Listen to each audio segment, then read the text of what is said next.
304장 찬양하겠습니다.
기도하겠습니다. 좋으신 하나님 감사합니다.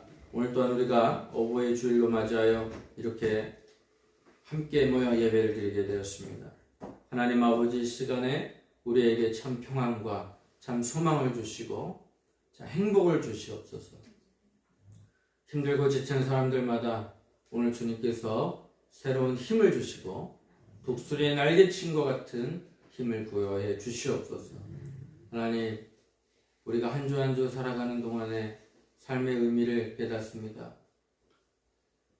하루하루 한 시간 한 초 한 분 지날 때마다 주님을 묵상하게 하여 주시고 우리의 삶을 윤택하게 하여 주시옵소서. 늘 감사하게 하여 주시고 늘 새 희망을 꿈꾸는 우리 모두가 되게 하여 주시옵소서. 하나님, 이 나라의 민족 가운데 하나님께서 함께 하여 주시고 이 땅 가운데 하나님 참 평안이 넘치게 하여 주시옵소서. 또한 우크라이나 전쟁을 통해서 많은 사람들이 희생당하고 있습니다. 누구를 위한 전쟁인지 모르겠습니다만은 하나님 조속히 평화가 그 땅 가운데 임하게 하여 주시고 참 평안이 임하게 하여 주시옵소서. 또한 구성군에 있는 모든 정치 지도자들이 하나님을 두려워하고 국민을 두려워하여 또한 사랑하는 마음으로 이 땅을 지도하는 데 어려움이 없게 하여 주시고 그들에게 지혜와 지식과 총명을 더하여 주시옵소서. 또한 우리 순복음교회의 놀라운 부흥과 성장이 이루어지게 하여 주셔서 우리의 삶 가운데 더욱더 우리 성도님들의 삶이 윤택해지고 풍성해지는 은혜가 임하게 하여 주시옵소서. 예수님의 이름으로 기도합니다. 오늘 본문 말씀은 잠언서 1장 8절에서 9절 말씀이 되겠습니다. 잠언서 1장 8절에서 9절 말씀을 제가 봉독해 드리도록 하겠습니다. 내 아들아, 내 아비의 훈계를 들으며 내 어미의 법을 떠나지 말라. 이는 내 머리에 아름다운 관이요 내 목에 금사슬이니라. 아멘. 자, 우리 옆에 있는 분들과 인사 나누겠습니다. 당신에게 좋은 일이 일어납니다. 네. 우리에게 지금 좋은 일이 일어나고 있습니다. 저는 오늘 본문 말씀을 가지고 성경적인 효도 방법이라는 제목으로 같이 말씀을 나누도록 하겠습니다. 오늘은 5월 어버이 주일을 맞이하여 성경적인 효도 방법이라는 제목으로 말씀드립니다.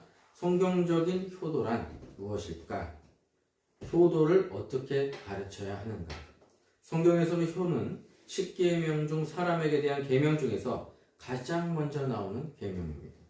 이 효도의 계명은 늘 도적질하지 말라, 간음하지 말라, 살인하지 말라는 계명보다 더 강조되는 계명이 바로 효도입니다. 그러므로 누구도 우리 기독교가 불효의 종교라고 할 수가 없습니다. 오늘 이 말씀을 통해서 부모님이 계신 분들은 더욱 효도를 잘 할 수 있기를 바라고, 안 계신 분들은 자손들에게 효를 가르치고 궁극적으로 하나님을, 아버지를 어떻게 공경할 수 있는지를 살펴보는 귀한 시간이 되기를 바랍니다. 첫 번째, 성경은 부모의 말씀을 듣는 것으로 효도를 가르칩니다. 잠언서 1장 8절에서 9절에 내 아들아, 내 아비의 훈계를 들으며 내 어미의 법을 떠나지 말라. 이는 내 머리에 아름다운 관이요 내 목에 금사슬이니라 했습니다. 이 말씀을 이해하려면 이 말씀의 배경을 알아야 되는데, 당시에 가정의 제사장은 누구였습니까? 아버지였습니다. 아버지를 통해서 계속적으로 그 기름 부음이 임했습니다. 그래서 아버지의 말씀이 곧 하나님의 말씀과 같았어요. 그러므로 아버지가 가르치는 말씀이 곧 성경이었고 설교였습니다. 오늘날도 가정의 제사장이 누구입니까? 바로 부모입니다. 그러므로 부모는 하나님의 말씀으로 자손들을 가르치고 기도하고 축복할 의무와 특권이 있습니다. 그러므로 자녀들은 온전히 부모의 교훈을 들어야만 했습니다. 그렇다면 기준이 된 부모님은 어떻게 살아야 될까요? 부모님도 역시 하나님 말씀의 기초를 바탕으로 해서 올바르게 살아야 됩니다.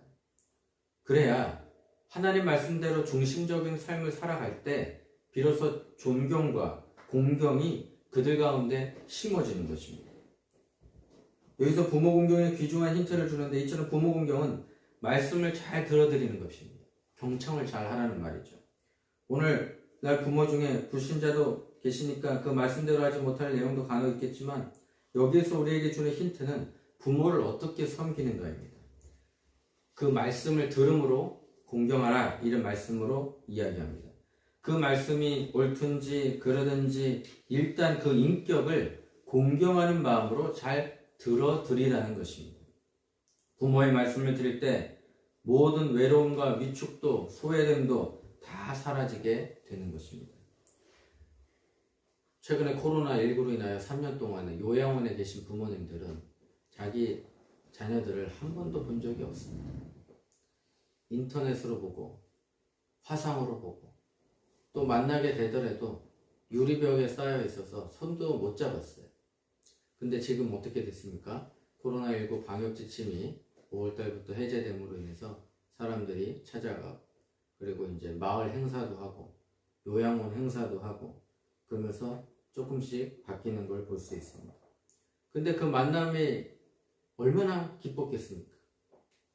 최근에 영상 하나를 봤는데요. 6.25로 인하여 서로 헤어졌던 가족들이 같이 함께 모여서 얼싸안고 우는 모습을 본 적이 있습니다.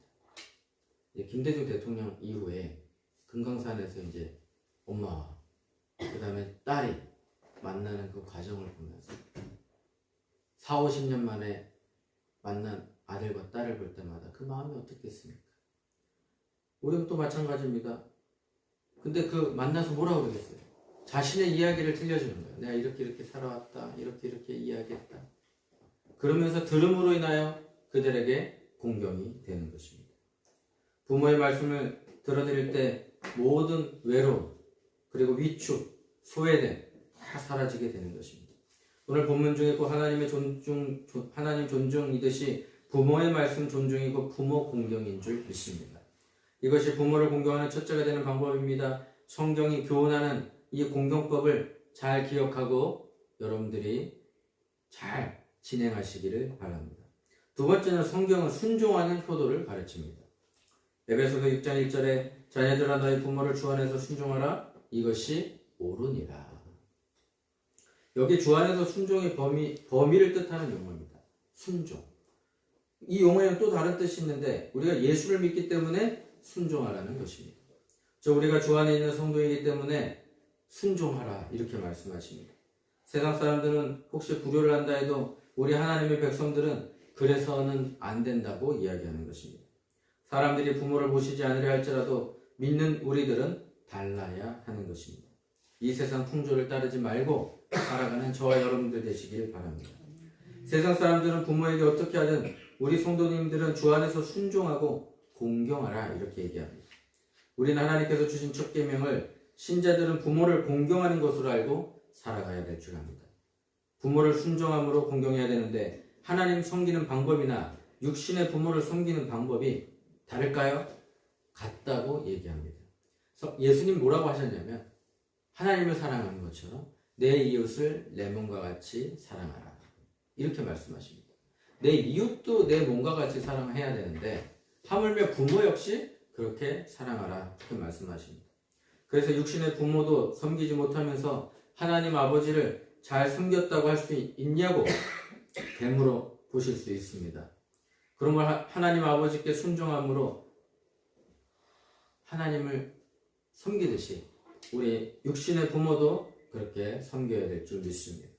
하나님께서 우리가 부모 섬기는 훈련을 통해서 하나님 섬기는 것을 배우라고 말씀하고 계십니다. 우리 예수님께서 하나님 아버지께 어떻게 하셨습니까? 죽기까지 순종하셨습니다. 여러분 겟세마네 기도를 하면서 주님 제가 어떻게 해야 됩니까? 주님 제가 이제 십자가에서 모진 고통을 당하고 그 모든 고통을 당하고 죽어야 되는데 하나님 어떻게 해야 됩니까?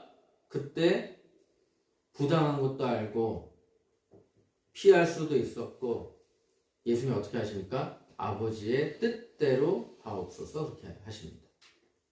여러분 아버지의 뜻대로 하고 난 다음에 어떤 일이 벌어져요? 아버지의 뜻대로 그는 모든 고통을 당하고 십자가에서 죽으셨습니다. 그리고 난 다음에 3일 만에 부활하는 그러한 영광을 차지하게 된 것입니다. 여러분 죽음의 반대말이 무엇입니까? 죽음의 반대말, 사망의 반대말, 생명이에요. 생명. 모든 것이 다 끝나는 거예요. 죽었다가 살아나는 것 그 자체가 하나님의 영광이 되는 줄 믿습니다. 예수님은 죽기까지 순종하신 것처럼 우리 모두에게 순종의 본을 보이셨습니다. 순종이란 먼저 그 뜻에 기쁨을 표시하는 것이고 순순히 따르는 것입니다. 그랬기에 하나님께서 가장 기뻐하셨습니다. 이삭이 아브라함에게 순종한 것을 보십시오. 젊은 아이를 잡아 번제로 드리러 갈 때 이삭은 도망치지 않고 순종했습니다. 결국은 이삭과 아브라함의 믿음을 보시고 하나님께서는 그들에게 크나큰 축복을 주신 것입니다. 세 번째는 성경은 부모를 공경하는 효도를 가르칩니다. 에베소 6장 2절에 내 아버지와 어머니를 공경하라 이것이 약속 있는 첫 계명이니 이는 내가 잘되고 땅에서 장수하리라고 말씀하셨습니다. 여기 공경이란 말은 높이 평가하다, 가치를 두다라는 의미로 함축적으로는 존경하다, 공경하다라는 뜻입니다. 공경하다는 용어가 요한복음 5장 23절에 나오는데요. 하나님을 공경하라는 낱말로 쓰인 용어입니다. 그러므로 하나님을 공경하듯이 부모를 공경하라 이렇게 말씀하십니다. 물론 신으로 떠받들라는 소리가 아니에요. 하나님 섬기듯 존경하고 받들어라 그렇게 말씀하고 계시는 겁니다. 이 효도를 누가 보십니까? 우리 하나님께서 보고 계십니다. 하나님 보신다고 해서 하는 게 아니라 우리 마음에서 우러나서 해야 될 줄 압니다. 그러므로 효도를 하면 어떤 일이 벌어지느냐? 하나님께서 그의 장래를 복되게 하십니다. 디모데전서 5장 4절에 만일 어떤 과부에게 자녀나 손자들이 있거든 저희가 먼저 자기 집에서 효를 행하여 부모에게 보답하기를 배우게 하라. 이것이 하나님 앞에 받으실 만한 것이니라. 효를 가르치라 말씀하고 계시는 것입니다. 여러분 모두가 다 효를 가르치고 행하는 우리 믿음의 성도님들 되시기를 바랍니다. 그 다음에는 효는 하나님께서 받으실 만한 아름다운 제사가 된다라고 얘기합니다. 분명히 육신이 부모님에게 했지만 하나님께서는 이것을 보신다 했습니다. 성경을 보면 불효하는 자는 절대 안 되도록 되어 있는데 율법의 불효는 생각조차 하지 말아라. 출애굽기 21장 15절 이렇게 써 있어요. 자기 어미나 아비나 어미를 치는 자는 반드시 죽일지니라. 출애굽기 21장 17절에 그 아비나 어미를 저주하는 자는 반드시 죽일지니. 잠언서 30장 17절에 아비를 조롱하여 어미 순종하기를 싫어하는 자의 눈은 골짜기의 까마귀에게 쪼이고 독수리 새끼에게 먹이리라. 아주 무섭게 써 있어요. 이렇게 성경에 보니까. 잘잘못을 떠나서 어떻게 부모에게 함부로 할 수 있겠느냐. 이 원리는 육신의 부모나 믿음이 부모나 영의 아버지 하나님에게나 마찬가지니라 이렇게 말씀하고 계십니다. 여러분 노아의 자손들 중에 아버지가 술을 먹고 빨개 벗고 누워 있었어요. 그랬더니 빨개 벗고 누워 있으니까 자녀들 와가지고 덮어주고 갔어요. 허물을 덮지 못하고 발설하고 조롱했던 셈과 야벳은 결국 저주를 받았고 교행한 두 사람은 덮지 못하고 발설하고 조롱했던 사람들은 저주를 받았지만 그 허물을 덮어준 사람은 하나님의 축복을 받았습니다. 부모 공경이 무너지면 신앙은 물론 사회의 모든 기관까지 다 무너지게 되어 있는 것입니다. 네 번째는 부모를 즐겁게 해드리는 효도를 가르치는 것입니다. 잠언서 23장 25절에 내 부모를 즐겁게 하며 너 낳은 어미를 기쁘게 하라 이렇게 말씀하고 계십니다. 그러기 위해서는 어떻게 해야 될까요? 지혜로워야 됩니다. 잠언서 15장 20절에 지혜로운 아들은 아비를 즐겁게 하여도 미련한 자는 어미를 업신 여기느니라고 했습니다. 그러기 위해서는 우리는 의로워야 합니다. 잠언서 23장 24절에 의인의 아비는 크게 즐거울 것이요 지혜로운 자식을 낳은 자는 그를 인하여 즐거울 것이라고 했습니다. 그러므로 무엇을 하든지 부모를 늘 기쁘게 해드려야 되는 것입니다. 자녀는 부모를 즐겁게 해드려야 할 의무가 있는 것이죠. 어린아이들이 유치원 때나 이제 5살 이상이 돼서 이제 8살 전까지 해서 재롱잔치를 합니다. 재롱잔치. 이런 재롱잔치를 하면 얼마나 이쁩니까? 아이들이 나와가지고 재롱잔치를 해요. 네, 우리 오빈 형제님도 5살 때 얼마나 이뻤겠어요.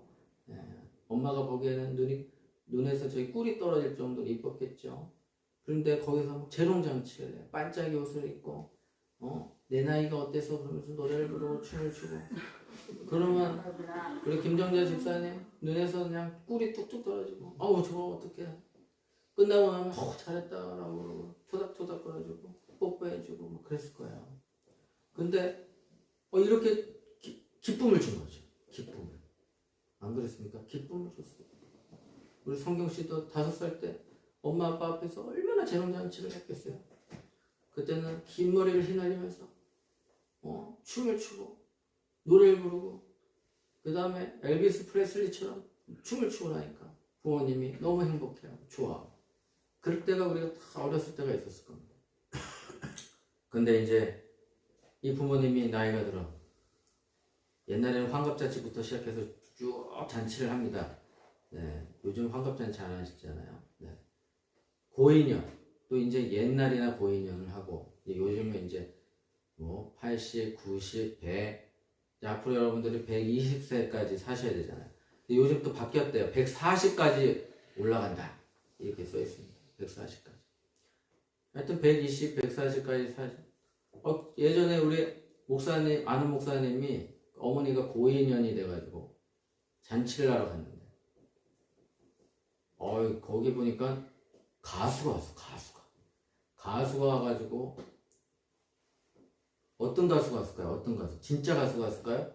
아니 이벤트 가수가 오셨어요.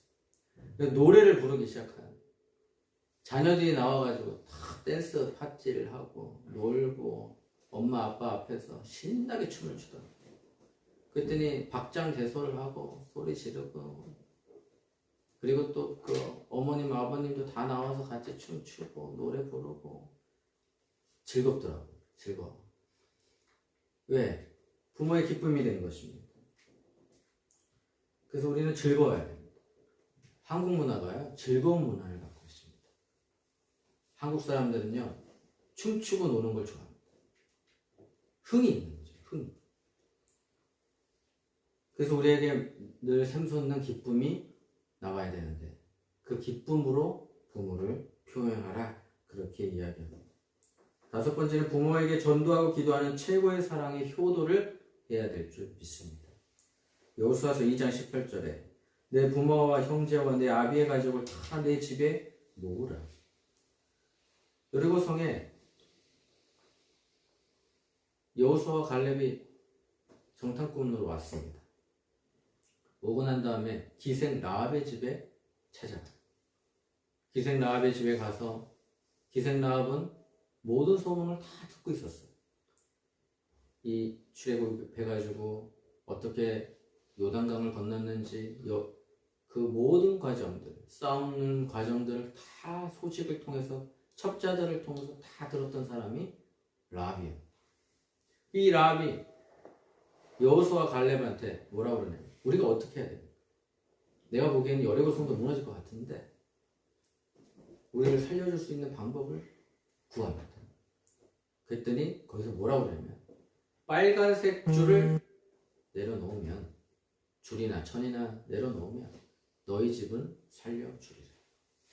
그래서 기생 라합은요, 그 정탐꾼 2명을 살려주게 되었고, 결국 여리고성이 무너졌을 때 이스라엘 백성들이 쳐들어온다고 소식을 들었을 때 어떻게 했을까요? 온 가족을 불러 모읍니다. 너네 거기 있으면 죽어. 우리 집으로 와야 돼. 우리 집에 와야 사. 영문도 모르죠. 왜 사는지도 몰라요. 알면 안 되죠. 우리 집에 와. 반반입니다. 가면 살린다고 그러는데 말도 안 되는 소리 같고. 근데 이럴 때 50대 50은 어떻게 해야 될까요? 50대 50. 갈까 말까 하면 어떻게 해야 될 것 같아요? 가야 돼. 갈까 말까 하면 가야 돼. 안전하잖아. 제가 이집트에 갔는데요. 이집트의 피라미드에 이제 들어갈 수 있는 기회가 왔어요. 이 피라미드가 뭐예요? 무덤입니다. 무덤. 네. 무덤이요. 이집트 왕의 무덤이에요. 왕의 무덤에 들어가야 됩니까? 말아야 됩니까? 들어가면 안 됩니다. 들어가면 안 된대요, 우리 부모님. 네. 이게 들어갈 수 있게끔 이게 다 길을 해놨어요. 근데 가이드가 한 말이 대박이었어요. 여러분 들어가고 싶어요? 안 들어가고 싶어요? 딱 그러는 거예요. 저는 들어갔다 와봤는데 볼 게 없어요. 딱 그래요. 볼 게 없다고? 그럼 내가 왜 들어가? 근데 딱 한 말, 이 말도 해요. 아니, 서울에서 이집트까지 왔는데 안 보고 갈 거예요? 또 이렇게 얘기를 하는 거예요. 그랬더니 막 갈등을 하고 있는데 그때 하는 말이, 갈까 말까 할 땐 가보세요. 안 가고 후회하는 것보다 가고 후회하는 게 더 나을 수도 있어요. 그리고 이제 다 같이 들어갔는데 정말 볼 게 아무것도 없었어요. 그 무덤은 아무것도 볼 게 없었어요. 유물도 없어. 다른 데는 다 유물도 있는. 기생 라합이 불렀어요. 우리 집에 오라. 오면은 산다. 근데 친척들이 아이고 무슨 말도 안 되는 소리를 하고 있어요. 가야 되나 말아야 되나 고민을 하기 시작하죠. 그때 라합의 말을 듣고 온 가족들은 빨간 줄로 의거해 모든 사람이 구원을 받았습니다. 아무리 육신적으로 잘 해드리고 전도하지 않으면 부모를 사랑하지 않는 것입니다. 영원한 복된 천국에 가게 해드려야 됩니다. 반면에 절대로 불타는 지옥에 가서는 안 되는 것이죠. 속히 돌아가시면 자유롭게 신앙생활을 하겠다는 생각은 추워도 하지 말고 그 생각만큼 불효는 없는 것입니다. 하나님께서 전도하여 천국 백성이 되기를 원하십니다. 여러분, 우리나라는 제사 문화가 아주 잘 발달되어 있습니다. 돌아가신 분들을 잘 섬기죠. 시시때때로 제사를 지냅니다. 교회 다니는 사람은 제사를 지내지 않습니다. 그래서 맨 처음에 한국 교회가 핍박을 당한 이유가 불효하는 교단, 불효하는 종교라고 핍박을 당했습니다. 왜? 제사상에 절하지 않았기 때문에. 그래서 절두산에서 수많은 사람들이 죽어 나갔어요. 양평역 옆에 보면은 절두산이 있잖아요. 거기 수많은 사람들이 숨겨 있어요. 제사를 안 지냈다. 왜? 하나님 앞에서만 절하지 사람들 앞에서 절하지 않겠다는 것이 너무 확고히 했기 때문에 그렇습니다. 또한 그렇게 가르쳤기 때문에 그래요. 선교사님. 그런데 그렇게 핍박을 당했는데 오늘날 카톨릭은 거기에 반하는 행동을 하고 있죠. 자기네들이 어떻게 해서 피를 흘리고 그 땅에 교회를 세웠는지 모르고. 그러나 우리는 변형하여 추모 예배를 드리게 되었습니다. 제일 행복한 건 뭐냐면 여러분 돌아가시고 나서 우리 엄마 아빠가 예수님을 믿었는지 안 믿었는지 이건 중요하지 않아요. 살아 계실 때 믿었는지 안 믿었는지가 중요합니다. 그래서 살아 계실 때 부모의 기쁨이 되시고 그 다음에 예수님을 증거함으로 우리의 효를 표현하는 것이 되어야 될 줄 믿습니다. 하나님 아버지를 이렇게 섬겨야 되는 것이죠. 하나님께서 말씀을 듣는 것을 기뻐하시고 순종하는 것을 기뻐하시고 공경하는 것을 기뻐하십니다. 기도로 대화하는 것을 기뻐하십니다. 그러므로 어버이 주일을 맞이하여 부모님께 효도하는 것뿐만 아니라 하나님을 이렇게 섬기는 저와 여러분들 되시기를 예수님의 이름으로 축원합니다. 최고의 아버지는 누구입니까? 하나님 아버지입니다.